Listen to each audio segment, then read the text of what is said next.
first down for Jonathan Taylor and the Badgers offense. They send out 12 personnel. They're showing a condensed formation. They're going to be running the ball here on first down. Taylor's going to take his inside zone footwork, and all this is zone blocking by the offensive line to the right. You're going to have a tight end come across the formation and curl around and pick up the linebacker number 7 by the Cornhuskers. Now watch how Taylor sets this play up, because as I said, he's running zone footwork to the right, coming downhill, but you see his eyes right now are looking backside. These two backside offensive players are blocking downwards, and then that tight end's coming around, but you see Taylor press the line of scrimmage. Right there's his first cut, but now he wants to make number 7 commit to his gap. Have him come downhill, commit to his gap, so he adds one more jump cut right there as he presses the line of scrimmage as late as he can, and now he's able to get upfield. Just a really nice play by Taylor of pressing the line of scrimmage, getting that linebacker to come downhill so he can go one-on-one with a corner who is outside. He gets north and south, and he gets a good gain on first down, something he did a ton of last year. Another first down run from 21 personnel by Jonathan Taylor. You can see him run a little zone concept here and shows off his good vision. We're going to work through some of his reads here. So he's taking his zone footwork. You can see he's basically aiming for the tight end, and his first read is going to be that first defender outside that tight end. You're going to see that defender take away the outside lane, so he's not bouncing it now. So his eyes need to move inside to the next read, right? Well, you can see all of these guys inside here are covered up, but you see there's a lot of over pursuit from the backside defenders. And as those backside defenders over pursue, and you see his offensive lineman gain leverage on the backside of them, he senses it and simply cuts it back. You see, it's not really a strong, sudden cut, but his reads are so quick, and he's so well versed in this scheme that his eyes are ahead of his feet, so he can make that cut, and it doesn't have to be as sudden. He senses that pressure, and then you talk about once he gets to the second level. Now look at the contact he makes with the safety who came down, and then the linebacker that over pursued number 7. There's contact right about here, and you see him drag the safety another 5 to 8 yards down the field. Keep in mind, this safety, number 25, is 6'2", 220 pounds. You see him take him for a little ride right there. So he got yards after contact on this run, and it just shows off the whole package on this play. He's really versed in this scheme, in those outside zone runs, those zone runs inside, those pin and pull schemes. His eyes are quick, he's decisive, he trusts his eyes, and then when he gets upfield, you see him, he's a big guy, he can break tackles, he can drag guys for extra yardage. That's the type of stuff he did at Wisconsin year in and year out the last few years. He averaged something like 4.2 yards after contact per attempt. That's some of the best in this draft class. He's definitely a well-rounded back when it comes to trusting his eyes and getting downhill and breaking tackles at the point of contact. Play by Jonathan Taylor off the right-hand side. Now it's a play that doesn't count because the tight end gets called for a hold here, but I want you to watch the pace at which he runs this track outside. Now he's reading outside, he sees that edge defender, has the edge, he's not bouncing, he's got good blocking right up inside that, so he's going to stay inside. But watch him accelerate. That's what you want to see. Okay, read's made, I'm getting up into the hole, and when you see him get to the second level, you can see some of his limitations. Because right here, the first defender right there, he has him beat, and that guy loses his footing. He wants to cut it back right now. But you can see it takes him a little while to throttle down. He's not making that sharp cut, and eventually he is unable to make the cut altogether. So you see some of the good, some of the bad with Taylor on this play. You see him accelerate now, hit the hole, but now when he wants to cut it back, his feet aren't quite there for it. He's got good speed. He can hit the breakaway runs, those home runs, but when he wants to make those sudden cuts against the grain, it's just not. All right, Bills fans, you're looking for your home run hitter? Here's Jonathan Taylor. If he makes it to 54, why not take him? Look at him take this run to the house. Why wouldn't you want a 5'10 back, 226 pounds, runs a 4.3 940 that can break tackles like this and hit a home run to seal a game? Why wouldn't you want a running back like that? So let's take a look at what Wisconsin does. They send a little eye candy across the formation. And there's not much done by Taylor here. He just remains on his track downhill as these offensive linemen all block down. and everything clears just fine. That little eye candy across the formation brought the safety down here, widens him just a little bit, and Taylor just stays inside his blocks, is calm, and now he's prepping for contact, lowers his shoulders, protects that ball, and breaks that tackle from the safety. Keeps those legs driving, but he sees someone else coming out of his peripheral, throws a little stiff arm, he's able to break that weak tackle. I mean, that's the type of player you want. You want a guy with that size, that speed, and the ability to break tackles consistently at every level, but still have the speed to hit the home run when you want to close a game out, when you want to pound the nail in the coffin. He's the type of runner that can do that for your team. Onto a play that shows sort of a limitation of Taylor's. You see at the top of this run, he wants to cut it back against the grain because he has a fast-flowing defender over the top, but he's unable to execute that cut. Now let's take a look at it closely, because at the top you're going to see Kaiir Hudson disengage right here and the fast-flowing defender over the top. So Taylor wants to cut it back because he's expecting these two defenders to converge on him. But look at him, he has to throttle down. It's a little pitter-patter. It's not one cut, plant, get north and south.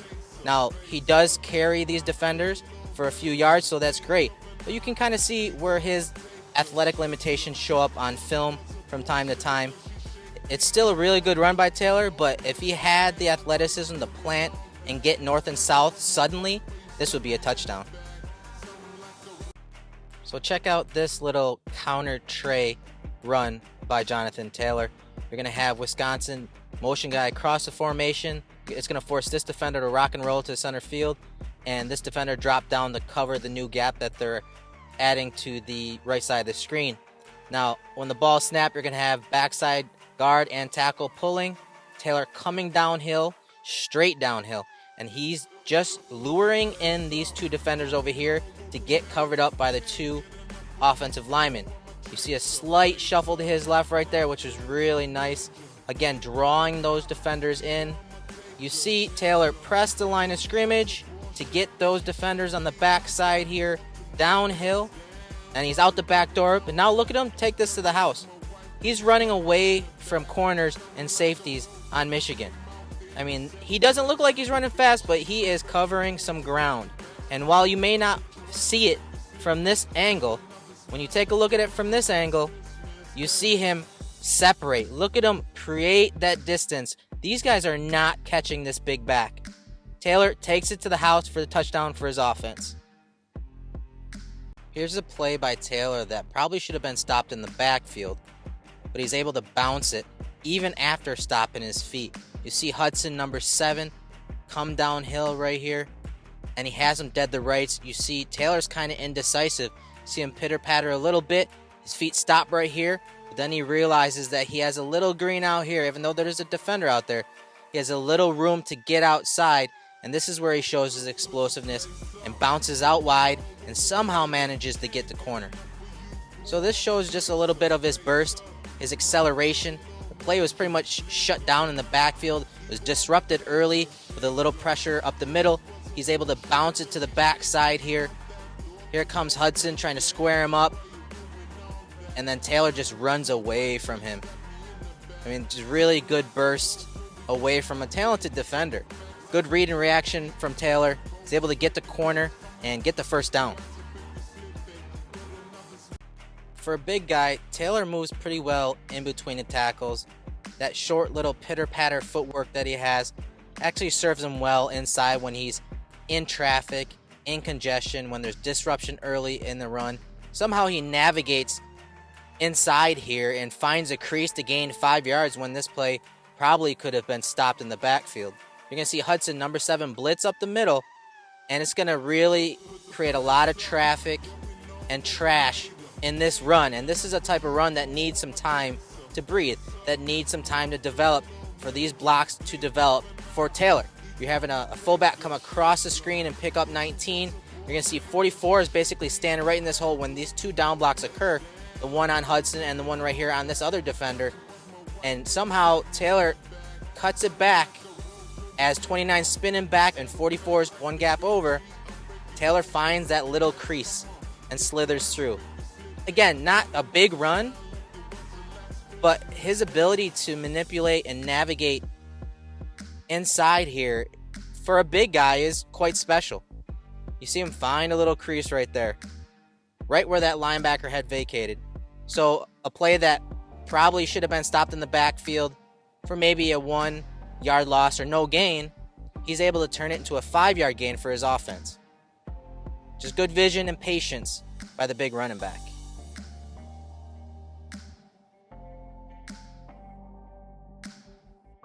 Here's another play where Jonathan Taylor's limited athleticism, stiffness in his hips and lower body kind of hurts him. You'll see number 1 drop down from the safety position, go one-on-one with Taylor, and Taylor breaks the tackle. But you can see Taylor prepare as number 1 is dropping down. He sees him right now, and this is where he's setting him up.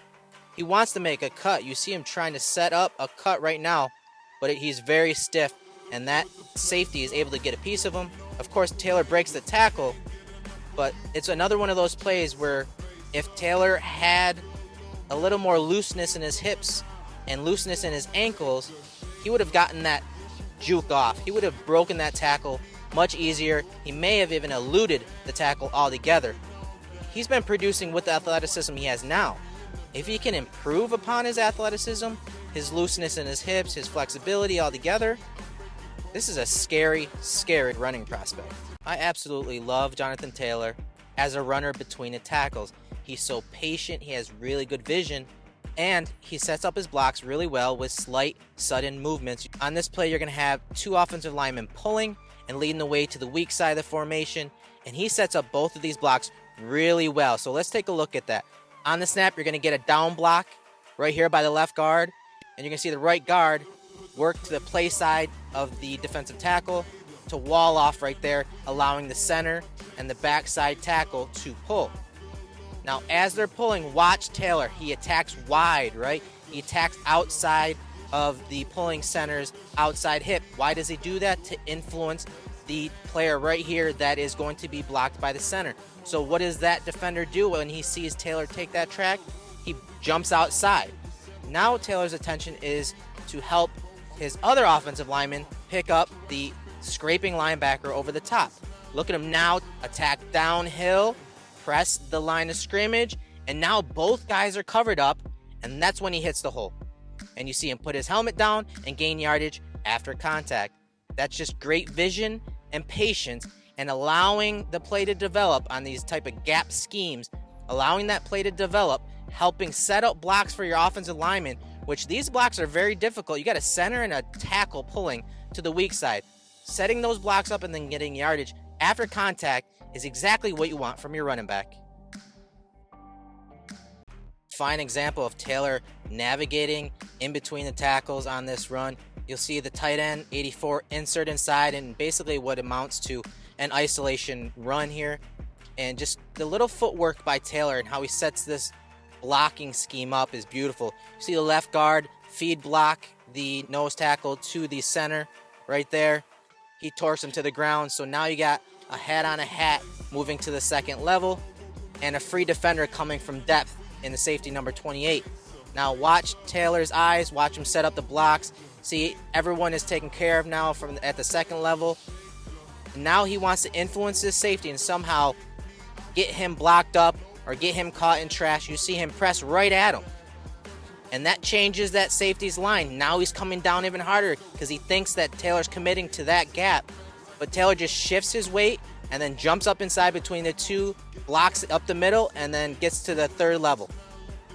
That's just a good job of navigating in between the tackles, setting up his blocks, being patient, and getting guys blocked up that are unblocked really in that safety coming down from depth.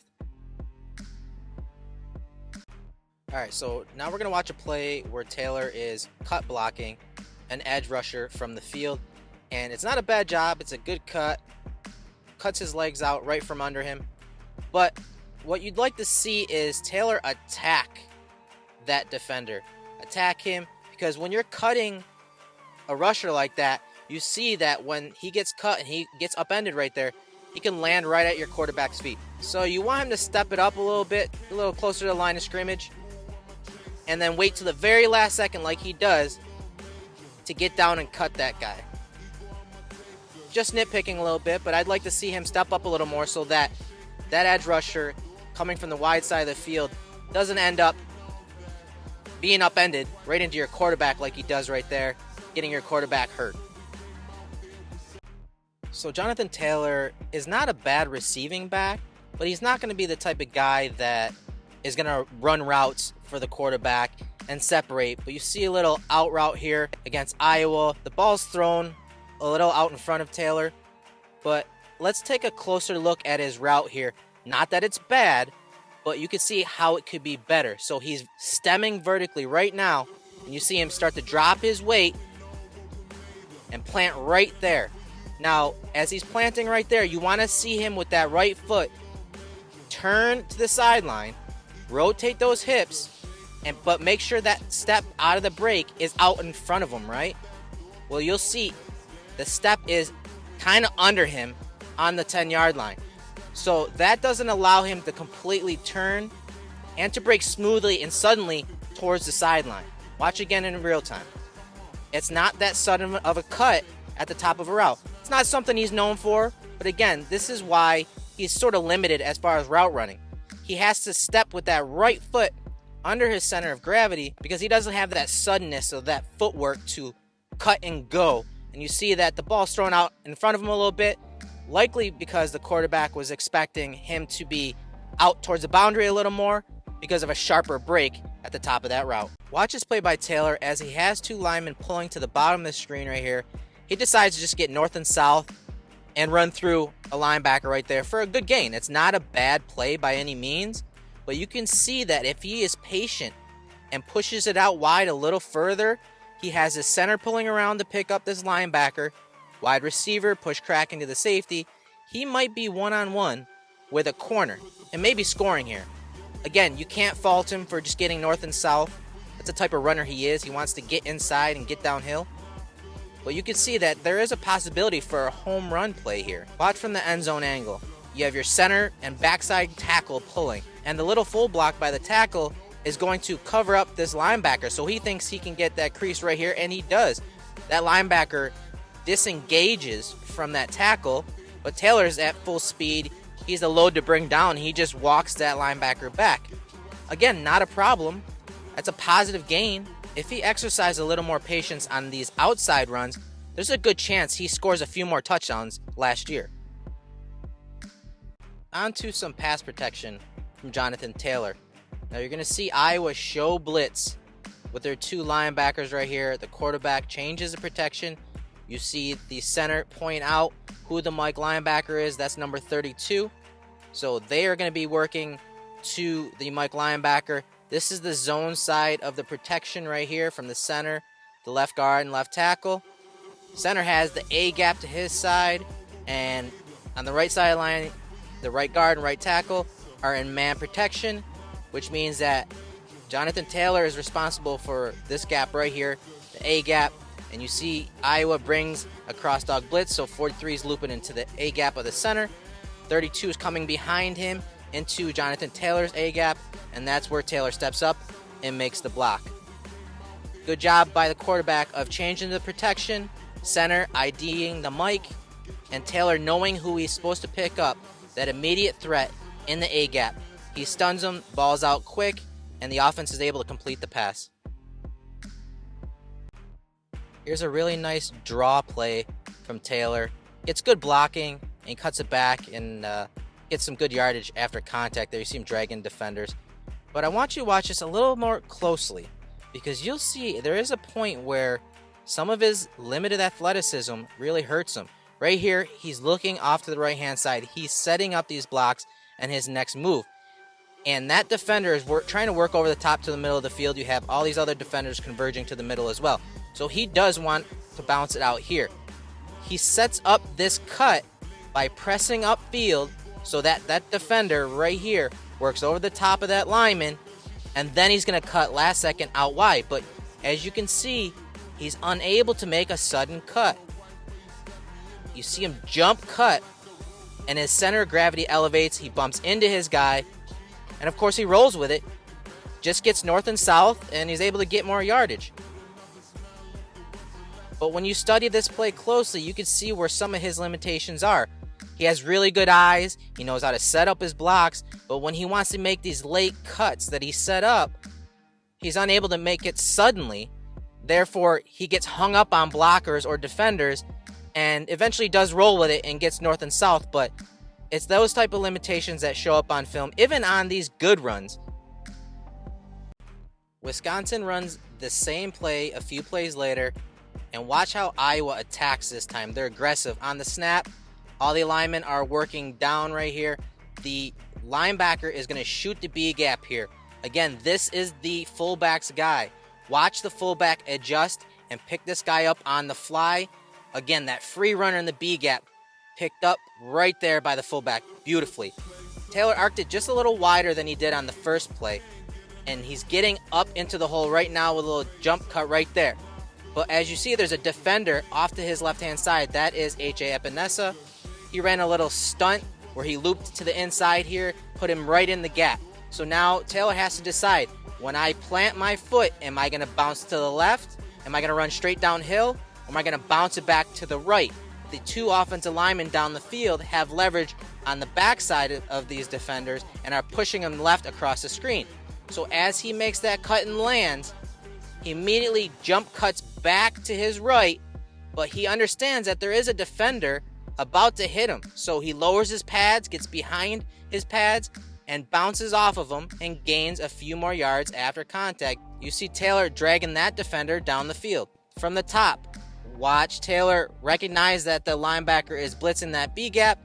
He's being picked up immediately by the fullback. Now he has to analyze the leverage of the defenders. He does just that, stacks a move on top of a move, gets north and south, and then gets yards after contact. Just so good at reading leverage of the defensive front. You see on this play, he has a fullback leading. It's a mid-zone run. This fullback is responsible for that inside linebacker right there. As you can see, that fullback bends it back up inside behind the center to pick him up, and Taylor reads it perfectly, gets north and south, and gets positive yardage. Same play a few plays later. We have the fullback leading on that inside linebacker. Fullback leads through the B gap. Taylor feels the safety dropping down into this gap. He feels this defensive lineman shifting over across the face of that offensive lineman, so he cuts it back and gets north and south on this mid-zone run. Another good play of not just following your fullback, but reading the leverage. This play is basically an isolation run behind the fullback, but it's never going to look the same just because things may unravel up front differently. He's able to process that and get north and south. 2:58 on the clock. It's a fourth quarter. It's 1st and 10. Wisconsin is winning 24-22. You're going to see them send out 21 personnel, aligning a twin set to the field, and Jonathan Taylor breaks off a big run to swing field position for his offense. On the snap, you're going to see Iowa execute a run stunt. This defender is going to slant or spike into this gap right here. Outside leverage by this defender. And all Taylor is doing is reading his fullback. His fullback's going to lead up inside on the linebacker. But look at Taylor press out wide. Now, why is he doing this? Why is he pressing out wide when there is a safety coming down and taking that gap away? Well, he's setting that guy up so he can cut it back against the grain right there and get north and south. Just an amazing job with Taylor pressing out wide, getting that safety to stay outside, and cutting against the grain. Something that he doesn't do a lot of on film. Breaks the tackle of 43, and then he's getting north and south to really put the nail in the coffin of Iowa. All right, here's another play where you're going to see Taylor a little indecisive at the top of his cut. Nice bend back run right here. Doesn't follow that fullback, bends it back. But then right here, at the moment of truth, he shouldn't be making a cut. He should be just staying downhill. Now he lost momentum, and once his feet stop, it works against everything that is good about his game. You want him just continuing downhill right there. No indecisiveness. Just come downhill. You're facing a safety and a corner. Who cares if they're going to converge on you? If you're going full speed, you're probably going to break that arm tackle anyways. All right, let's take a look at some of his pass blocking. he's shown the ability to make some decent cut blocks. You'll see it here. Steps up, a little more aggressive this time. He steps up and lays a lumber on the knees of the pass rusher from the slot. Quarterback is already at the top of his drop and is looking to throw it. So the fact that that defender gets up and chases him is really not something that you'd hold against Taylor. It's a good block. He created some time for his quarterback right here. See him get low at the very last second, put his head down, attack those knees, and then use the side of his body to cut the legs out from under him. So another good block by him. He's shown that ability to make cut blocks. He was a little more aggressive this time than he was in the other clips that I saw. You're going to see Taylor jump into the flats here very quickly, and he separates from that defender of Ohio State. And the pass is perfect. He catches it, and as he's trying to tuck it, the ball pops out. So first of all, watch the separation he creates between he and the defender of Ohio State. Creates a lot of separation, accelerates away from that defender. So the quarterback hits him. And as we get to the catch point, you see him. He looks it in, he catches it, looks it right in. But it's that transition as he turns upfield to tuck it away in his right hand. The ball pops out. And it's ruled incomplete. So he can run these flat routes all day. It's something the Bills run a lot of with Singletary. And most offenses do. He's usually a low option as a running back, is a low option in high-low concepts or an outlet of some sort. He can create that separation on these, one speed routes like this to the flats. But it seemed like the transition when he's trying to tuck it away here after the reception is where the issue was. And to be fair, it was raining this game. There were footing issues. So I'm sure that had something to do with it as well, but it's something to keep an eye on. Here's another passing play for Taylor. Shows off his receiving, his soft hands here on this play. Just a quick flat route. Quarterback gets it to him quickly. You see him look it in and then make the first guy miss. Good hands right there. It's above his eye line. Good catch in some nasty weather. Now he has to make a guy miss. Puts his shoulder down and breaks that tackle. But then he gets into open field right here. And this is where you see some of his limitations. He's not the most elusive runner. Like a straight line runner, his speed, his quickness, it's good in that department. But elusiveness is not really his thing. He's not the type of guy that's going to juke a guy out of his jock strap. And you see the defender bring him down quite easily here. So here it is from the end zone angle. Again, quick to the flats. Watch his eyes. Look at him stare those defenders down. Hold them as much as they can inside. Then he gets outside, makes a catch. Lowers his pads. Makes that guy miss. Steps out of that tackle. But now he's trying to do a little wiggle. That's not happening. That's not his game. The speed and pursuit of the defense gets to him. He's not a wiggle guy. You see, that's not going to work. You're not even moving any ground. You're not moving laterally. That's not his game. And something that you can rely on heavily from Jonathan Taylor. This is the end of the year against Ohio State in the Big Ten Championship. Second time that these teams have met in 2019. And you're going to see a bunch of the plays that Wisconsin ran with Taylor earlier in the year manifest themselves in this game, but with slight variations. Here's one of those plays, but this time, instead of running out of the gun and moving Taylor laterally down the line of scrimmage, you're going to have him from the dot. So they're in the pistol, and they're going to pull two offensive linemen to the weak side. And running from the dot for him, he's just so much more natural at setting up his blocks. Just because the angles are different. Running from shotgun and from the dot are completely different. You see the two offensive linemen pull. Taylor presses it wide. Gets those two blocks. And you see there's a natural running lane right there. Right up the middle. And he can hit that. And when you give him a lane like that and you let him to set up blocks patiently and then get north and south, he's going to do some special things. So he gets into the open field here. He sees two defenders converging on him.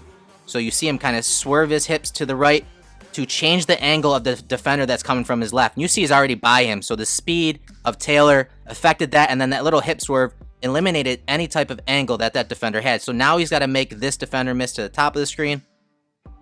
He does that with a little juke. So he plants that right leg, but barely loses speed. And then he clears them for the touchdown. I mean, that's home run ability. His ability to set up his blocks from the dot is so much better than running shotgun, being side by side with the quarterback. Allows him to get downhill, make these sudden cuts, not lose speed. And not losing speed helps him a ton when he gets in the open field because he's not the most creative runner. So he is able to use his speed to eliminate angles like that, and obviously his contact balance and setting up this safety right here to break into the open field for the touchdown. So one of his weaknesses is hitting those outside perimeter lanes. He's a guy that likes to get north and south as quick as he can. Here's another wide run to the perimeter to the top of the screen, and you see the center pull, and if he's patient and just follows that center to the top of the screen, you'll see a nice little lane develop right here. But instead, he decides to cut it up inside. Now, why does he do that? He sees daylight right here. He sees a little daylight. He wants to get north and south, get some positive yards. The problem with that is he doesn't have the lateral agility to make a tight cut right here. So he gets hung up on his own offensive lineman, and again, maybe gets 1 yard or 2 yards, but I think he would have had a lot more if he would have been patient running outside to the top of the screen, because a lane did develop. It just took a little longer to develop. Now look at it from the tight angle. You see the tight end right here, seal this edge, feed Chase Young to the tackle. Here comes the center. They're kicking him out. There's a lane right here if he just stays out wide.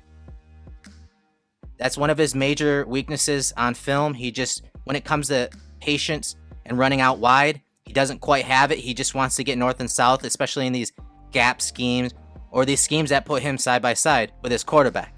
Something that he needs to work on, and something that we'll have to see develop at the NFL level if they want to run him in situations where the quarterback is in gun a lot. And when you have a quarterback that is mobile like Josh Allen, you're going to see that.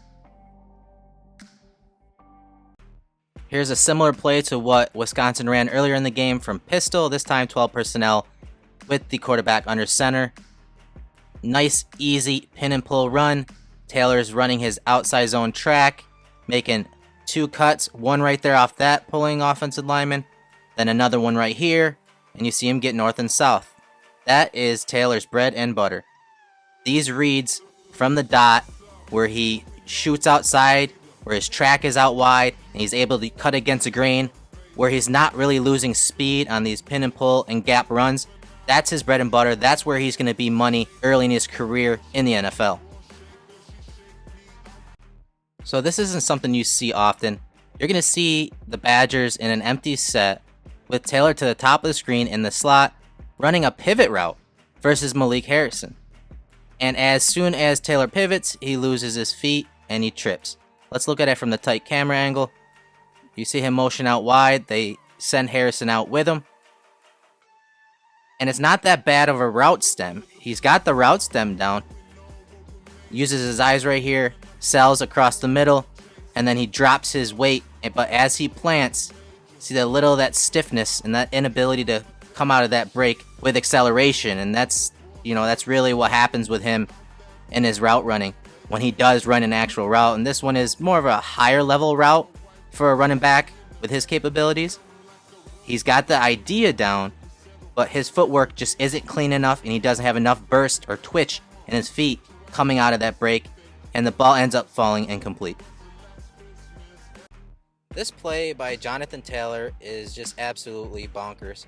I'll let it play first and then watch how he sets these blocks up. So on the snap, all the offensive linemen are working to their left. The right guard is eventually going to climb to second level and pick up this linebacker. The fullback is bending it back and picking up this backside linebacker. Now let's watch Taylor's footwork and patience as he presses the line of scrimmage. So he's getting downhill and he presses the line of scrimmage as long as he can, because the blocks by the offensive linemen are taking shape. They're blocking down, and the fullback is yet to reach his man behind the right tackle right here, coming across the screen right now. So now Taylor is setting up the block of the fullback. You see him take a little hop step right here to buy time. That fullback makes contact. Now is the time where Taylor wants to accelerate through the hole. He does just that on that right step and then gets upfield, switches the ball into his left hand, and now he's got to make a secondary defender miss. Uses his offhand spin move and stiff arm combo, and then he's off to the races. Just amazing patience at the line of scrimmage, pressing the line of scrimmage, letting your blocks take shape, letting that fullback cover up that backside linebacker, and then you see him use that little stutter step right here, and then he plants it and gets upfield, throws a little spin move and stiff arm, and he's off to the races for a really good gain on this play.